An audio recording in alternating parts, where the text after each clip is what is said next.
இந்தி படிச்சவன் பூரா பேரும் ராஜஸ்தான்ல இருந்து வந்து எங்க பொதுப்பணித்துறை கட்டடத்தில் யாரா அந்த மார்பிள் போட்டுக்கிறான்னு பார்த்தா ராஜஸ்தான் ஹீன்றான்.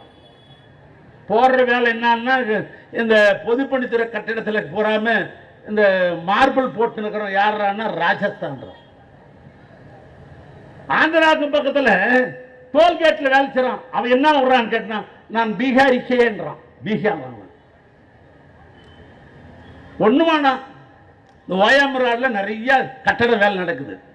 சென்னை தான் அதுக்கே சாட்சி தமிழ்நாட்டுக்கு. ஓயாமரா ரோட்ல கட்டட வேலை நடக்குது.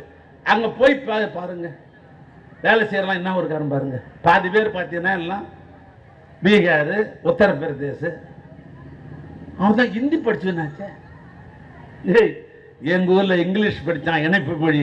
அவன் அமெரிக்காவிலையும் லண்டன்லையும் ஜப்பான்லையும் அங்க பெரிய சிறந்த விஞ்ஞானியா இருக்கிறான்.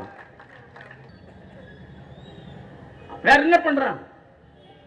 சரி, அப்படிதான் இந்தி படி இந்தி படின்றிய, இந்தி ஆட்சி மொழின்னு சொல்றிய, அதுக்கு என்ன வயசு? இப்ப எங்களுக்கு வயசு 4000 ஆண்டு. தொல்காப்பிய நூலத்தை தொட்டு பார்க்கிறது இலக்கண நூல் எழுதப்பட்டது 4000 ஆண்டு. தொல்காப்பிய நூல் இலக்கணம் முதலாக எழுதிய தொல்காப்பியர் காலம் 4000.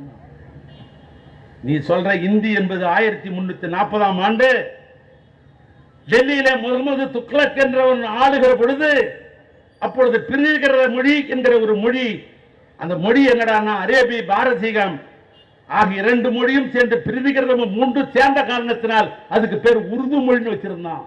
அந்த உருது மொழியை பிற்காலத்தில் அது சமஸ்கிருதமும் பிரிதிகிரதமும் 2ம் லல்லுஜிலால் என்பவரால் உருவாக்கப்பட்டதுதான் இந்த இந்தி. அந்த இந்தி மொழிக்கு என்னடா வயசுன்னு கேட்டனா 480 வருஷம் தான் அந்த இந்தி மொழிக்கு வயசு. 4000 ஆண்டு எங்களுடைய தமிழ் மொழிக்கு வரலாறு இருக்கிறது. ஆக 4000 ஆண்டு இருக்கிற தமிழ் மொழி இந்த இந்தியாவை ஆள வேண்டுமா? 480 ஆண்டுகளை கொண்டிருக்கிற இந்தி மொழி ஆளணுமா?